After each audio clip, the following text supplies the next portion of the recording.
Hello. About a month ago, I hiked with some friends for a total of 8 days a section of the PCT and JMT through the Sierras from Bishop via Bishop Pass, Muir Pass, Selden Pass, Goodale Pass and Duck Pass down to Mammoth Lakes. We hiked over 90 miles through one of the most beautiful areas in the world, and I wanted to share this experience with all of you. Perhaps it will even inspire you to get out there and see it for yourself. We had a number of objectives going in. How do we get to the trail itself and successfully return back to our cars where we started? And second, how to manage the high altitude without getting sick. On June 19th, we camped at Mammoth Lakes at the new Shady campground. After camping the first night, starting group drove 2 cars up to the main lodge and parked them a few hundred feet before the well-known Mammoth statue on the right side of the road. Another hiker brought his car, ultimately taking us the rest of the way up to the Fort Jeffries campground on the South Lake Road of Bishop. This is where we also spent another night to acclimate for high altitude.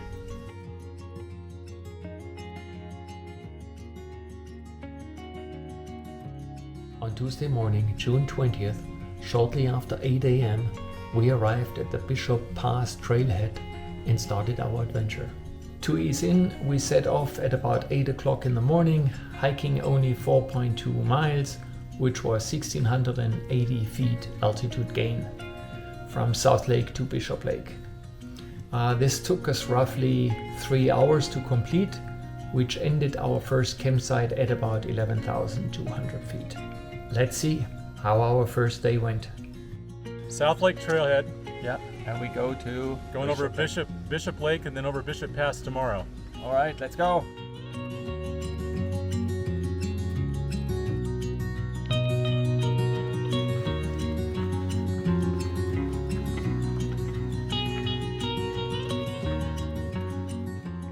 John Muir Wilderness. Okay, we're there. We're legit. We officially now need a wilderness permit. Yes.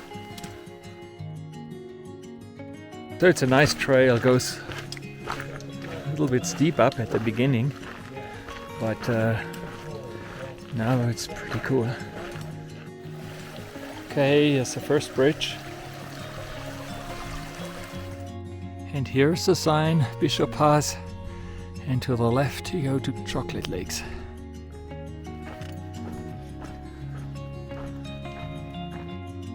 And that is Long Lake.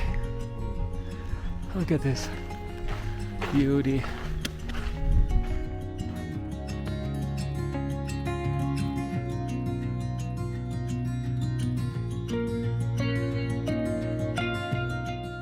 And around the corner is another lake. Look at this. Well, today is the 21st of June. It's now 10 o'clock. We're almost 2 hours up, and it's just marvelous. I mean, this is incredible. So we're close to Bishop Lake, yeah. Getting close to the snow line. You see all these holes in there, and hard snow.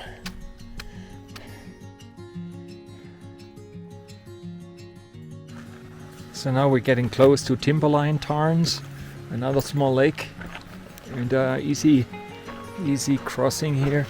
It's a water crossing.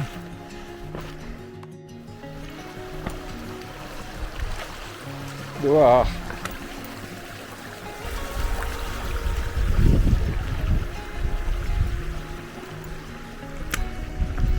Here we go. Made it without any wet feet.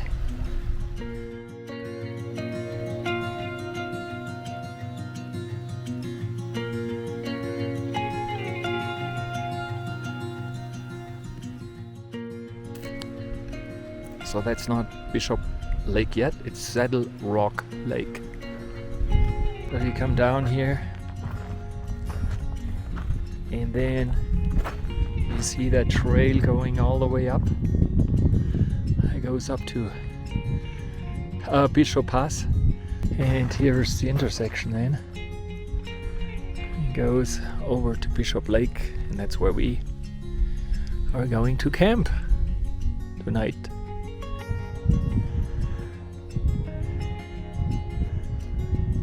Nice setup. John's tent, and that's my tent setup. Really nicely done. That's what I call fishing. Oh God. Number 2. My latest invention. Now you have these Z-Pex extenders. So to pull your tent out here and you don't hit your head or your sleeping bag on the wall, and as soon as you arrive camp, take your socks off and dry them out in sunlight, and if you do that, then all the microbes die out and bacteria die out in your feet, and it keeps your feet better.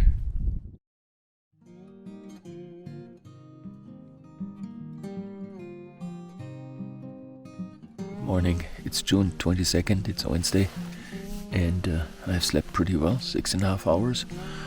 Went to bed at 8 o'clock, and for breakfast is hot chocolate and cereal. After that successful hot chocolate, we started early in the morning and leaving camp at about 11,200 feet. The climb was quite an experience, and whilst you have to prepare for all events, encountering snow on the way up was one of the first challenges we were facing. With the snowfall increasing the higher we got, ultimately becoming full flurries by the time we reached Bishop Pass, which was close to 12,000 feet altitude. With a change in temperature, in drizzling rain, we descended down over 3,200 feet through the Ducie Basin to the bottom valley until we reached the JMT and the PCT mile marker 831, which is an elevation at about 8,750 feet. And we see a PCT hiker, must be, right? You're walking so fast. You're walking way too fast. Using this part of the trail, we hiked the middle fork of the Kings River another 2 miles to mile marker 833.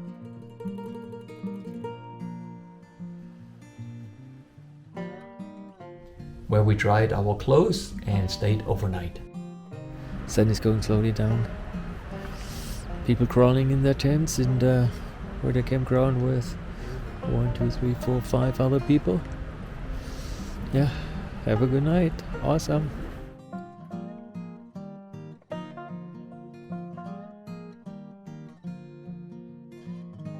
Good morning. It's Thursday, 23rd of June.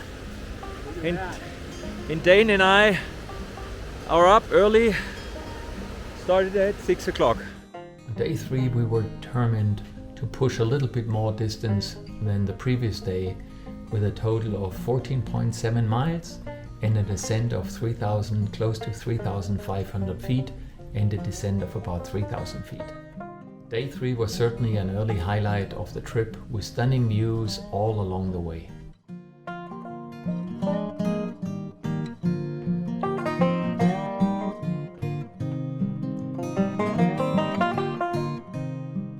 Crossing snowfields in order to make it up to Muir Pass with the famous Muir Pass hut. Due to the snowfields, the trail was sometimes hard to find, and I was certainly happy to have a partner going up who was more experienced than me. As the switchbacks of the Muir Pass were covered in snow, we followed the footsteps of previous hikers, which went basically just straight up, and which was very exhausting to us. After 5.8 miles, we reached the Muir hut, and at the top of the pass, took about a 15-minute break.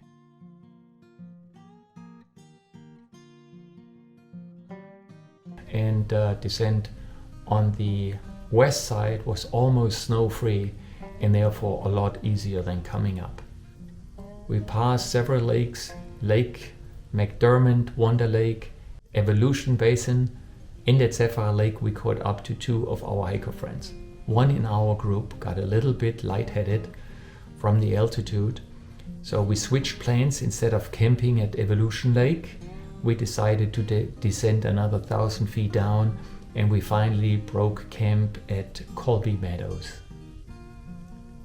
It was a good decision. Camping below 10,000 feet definitely helps with altitude sickness.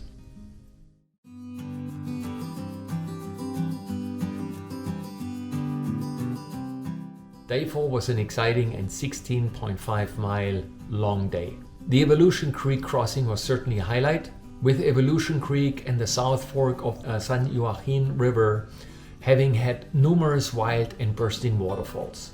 Shortly before Muir Ranch, the trail took a right turn to Sally Key Lakes, which was a steep 5-mile climb and about 2,000 feet of altitude gain in the relentless heat of the day. We were lucky at the end of our hike, making it into our tents before a thunderstorm was rolling in, so we all stayed dry. Let's see how the day went.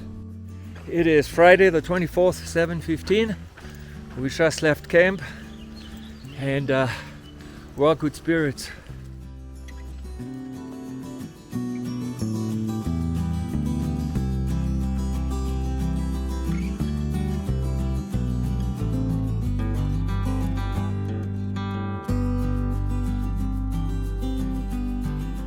Here we are at Evolution Meadows, so that's where the big water crossing is. Alternative route is to the left and the other one is to the right. So 2 of my buddies are checking it out, and I have changed in the meantime. I put my convertible shorts and made them with my shorts on basically, and I put my waterproof socks on, took the insoles out so they don't get wet, so just the shoes get wet.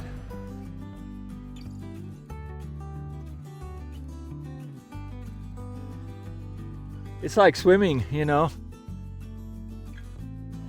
The question is, do I get my pants wet? I don't think so. No.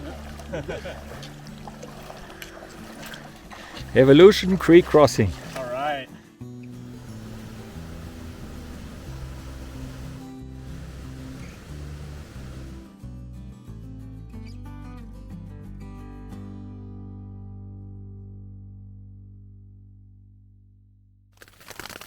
Okay, we're now at Sally's Lake, and thank God I pitched the tent. It is hailing and thunder. My Z-Packs is wonderful, there's no problem at all. And I'm just chilling now. Wait until the bad weather is over, and it's okay.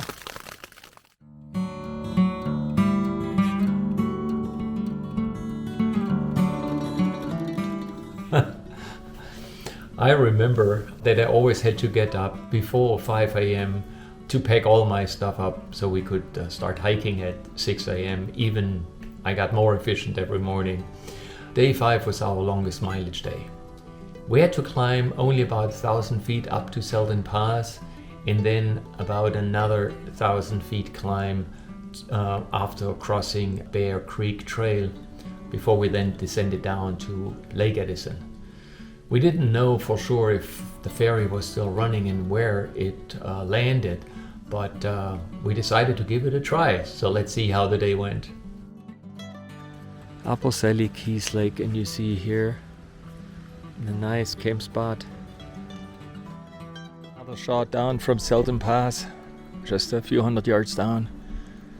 It's just so incredibly beautiful here.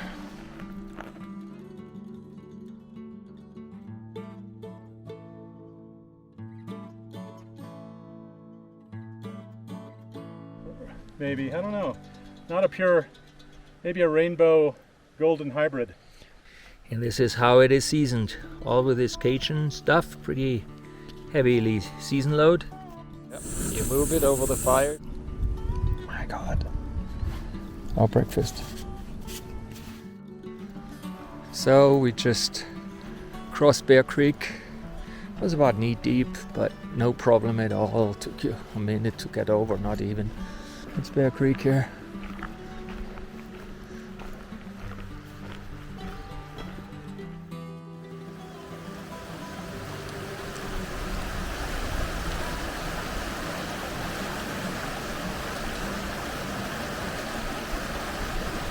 Holy moly.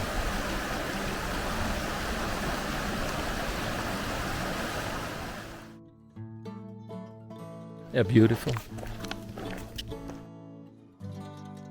Due to the drought, the ferry landing was about 1.5 miles past the original landing, indicated by a red rubber cone on the trail where we just then had to turn left towards the lake, walking a half a mile through sandy rock before we reached the new shoreline. BVR Ranch sent small boats for pickup all hikers, drove us across the lake to southwest shore, where pickup trucks were waiting to drive us to VVR. The people at VVR treated us very special. All of the staff were super friendly. The food was out of this world, and we could power up our batteries, take showers, use their washers and dryers to get our clothes cleaned up.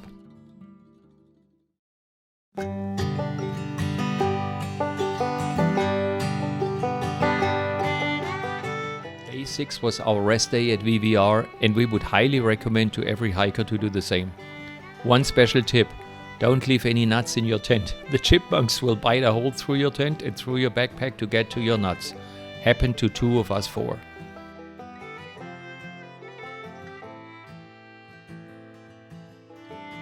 With a weather forecast hinting to very high temperatures and the ferry leaving after 9 a.m., we decided to take the alternative route via Goodale Pass Trail and a 6 a.m. start.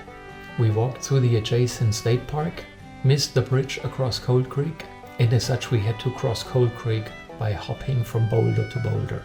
The next 3 miles had to be climbed through a burned area, then had to cross the creek several times. On one of the crossings, one of us fell into the water, had to change clothes with hundreds of mosquitoes. After 5 more miles of hiking, we hiked through Upper Graveyard Meadows until the final steep 2.5 mile climb up to 11,000 foot Goodale Pass.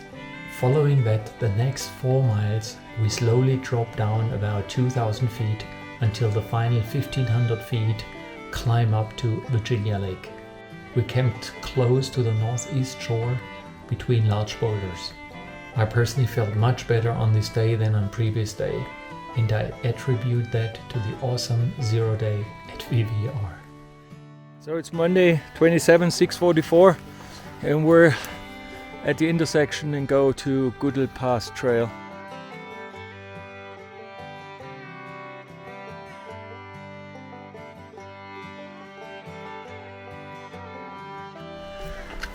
So we're along the Goodale Trail to Goodale Pass, and it's a nice grade, not too steep, nice soft bottom, but all burned. At least the first hour to walk through, all burned up trees. So we're at Goodale Pass Trail, and we just hit the 8,800, so it's flat, but now we have a crossing over water. We have to find out how to get over it. Oh, we got a problem because Dane fell in the water on that crossing.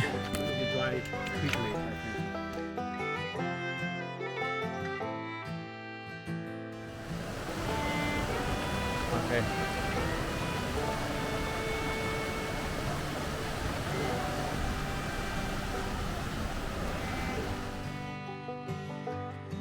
Upper Graveyard Meadow.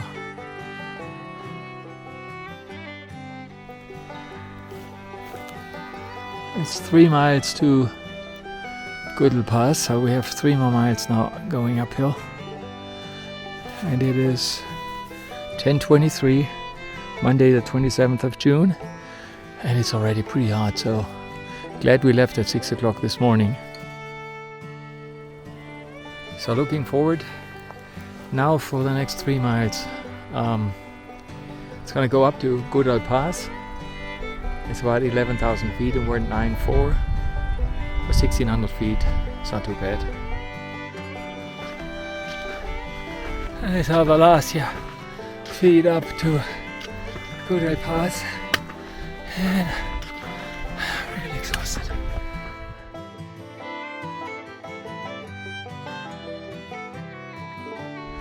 We made it. Holy moly. That was hard. We made it, man.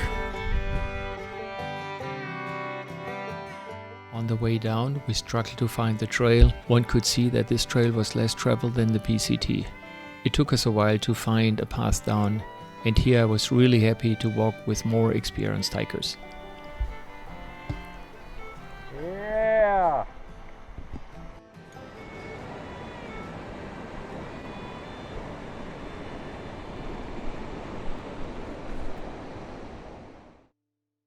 Thank God, the final 1300 feet of climbing were in the shade. Lake Virginia is a beautiful lake, and our campsite between boulders was just perfect for the night.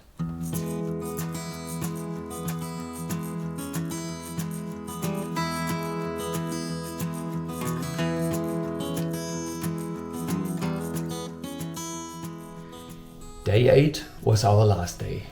Leaving Lake Virginia early in the morning, we climbed about 200 feet, then dropped about 400 feet down to Purple Lake.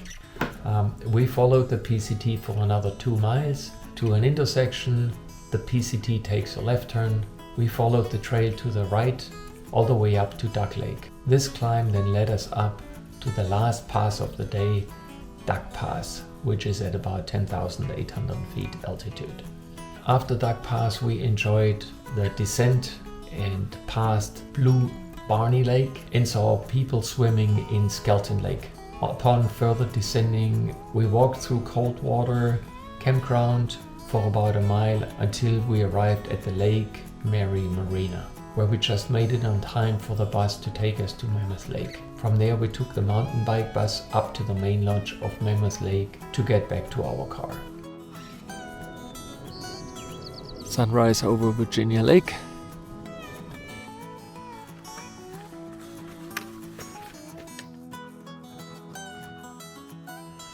Alright, so this is Purple Lake. Beautiful lake.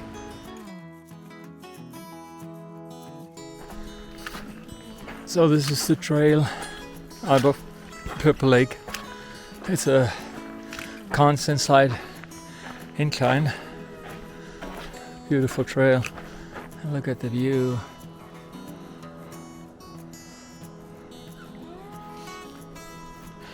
And now we go to Duck Lake. It's early in the morning, 7:37, and it's already hot going up, so it's a beautiful morning. No clouds in the sky. And now we're at beautiful Duck Lake.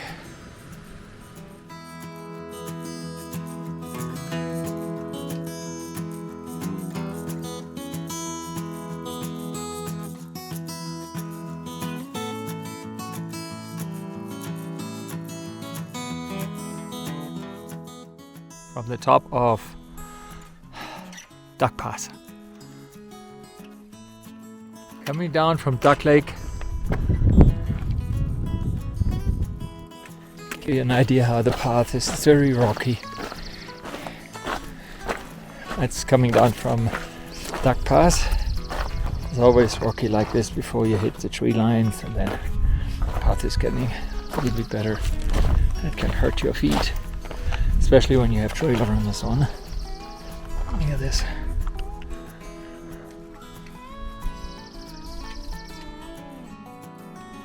There's another lake down from Duck Pass, about an hour away from the next civilization.